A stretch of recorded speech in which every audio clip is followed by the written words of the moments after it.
I am from a small town just north of Glasgow, quite a stable, secure background, did well at school, went to university and studied languages, and when I was studying I got the opportunity to live in Spain and Germany, and I went over there at quite a young age, and that really did open up my eyes to different cultures, made me more confident.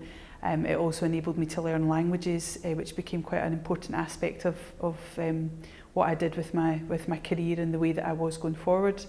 When I came back to Scotland, I ended up working in adult literacy and working in the poorer communities of Glasgow, using my language skills. And it was then that I realised that there was a lot of poverty in the city. And it was also then that I realised that I wanted to try and do something which could help address those issues around poverty. I also wanted to run my own business. I was very keen to run my own business and came up with several ideas. The third thing was that I was very interested in the arts. So I managed to create a business idea which combined my commitment to working with communities and to having a social impact. And I combined that with having a business and working in the arts, and I created an organisation called Impact Arts, community arts organisation, which now works across the country.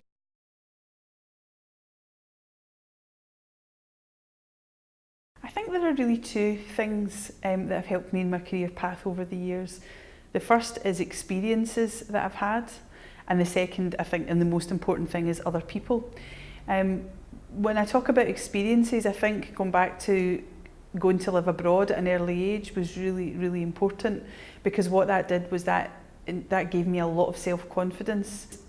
I think when I started Impact Arts, I was 25 when I started Impact Arts, so that was 18 years ago now, and all the way through, the successes that I've had have always been down to people helping me along the way, whether that be people who really liked what I was trying to do and decided to be ambassadors and help with it, or often it was people, partners or clients who really embraced the whole idea of what we were doing and invested quite big chunks of money in our work, and then continued then to talk to other people and spread the word about the sort of things that I was doing. So I think really I can't underestimate the importance of people and networks and people that help you along the way, and I think it's important when you are successful to then in turn help other people as well.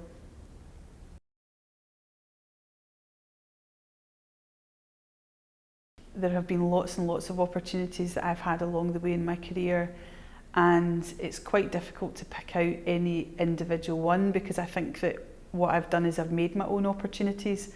I always envisage opportunities as, you know, if you're standing at the side of a river and there's boats going past or ships going past with opportunities on them, and it's up to you whether you jump and grab them or whether you let them sail past. So I'm not sure that there are things that have happened to me that have had an impact on my career. I think it's more that there have been opportunities. I'm quite good at being able to sense that the time is right to do something. In terms of threats, I think that the threats invariably in the sort of work that I've done boil down to two or three things.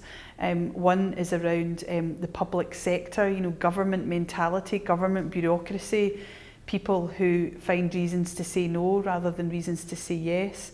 That's very draining, and it's a threat because it stops you doing what you want to do, but it also is quite demoralising and it makes you feel unhappy.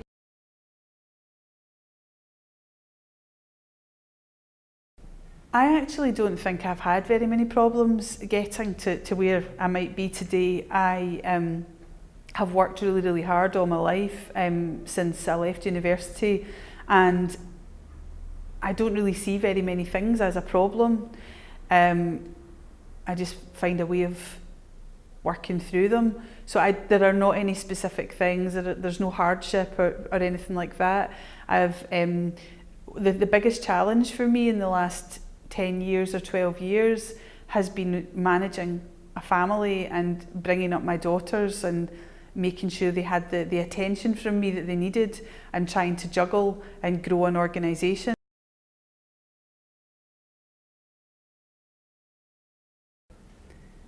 People give me inspiration, which isn't surprising, and there are probably three groups of people. I think other entrepreneurs who have started from nothing, and I don't mean started from poverty, but just entrepreneurs who have set up businesses out of nowhere with just an idea, and then looking at how they've grown their businesses and how they've taken challenges along the way and made a success of them. I find that very inspiring.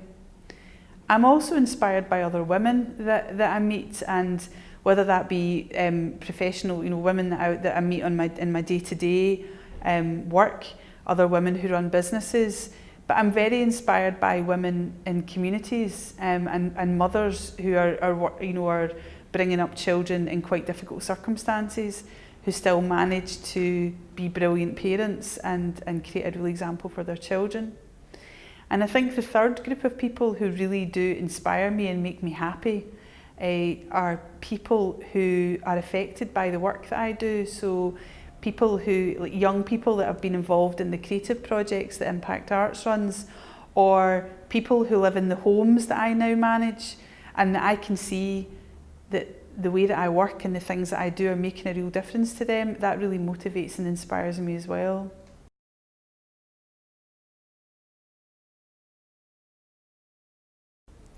There are lots of different sayings and things that you come across that strike a chord, but the one that I always come back to, I think it was Henry Ford.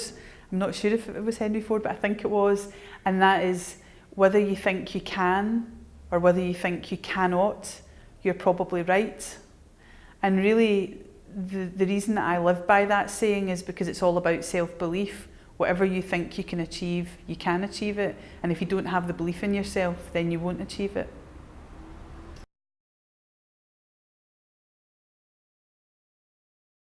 I think the advice that I would offer to women thinking about trying to start something new or do something ambitious would be, first of all, to find something that they really love, because to succeed, you have to work very, very hard. So you have to love what it is you're going to do, because it's hard work.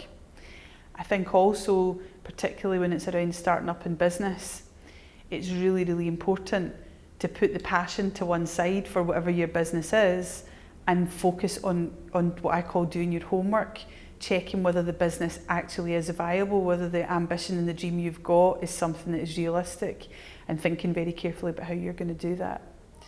I think the other thing as well for women in particular is to just think very carefully about balancing family and work and business. And having raised a young family through my previous business, the reason that I gave that business up to start a new one was to enable me to spend more time with my children. And there's lots of different women talk about work-life balance, and that you can have, you can have a business and you can have a family. My experience is that it's very difficult to juggle both, and quite often you put your family second, and that's a mistake. So I would really advise women to just make sure that the balance is always right.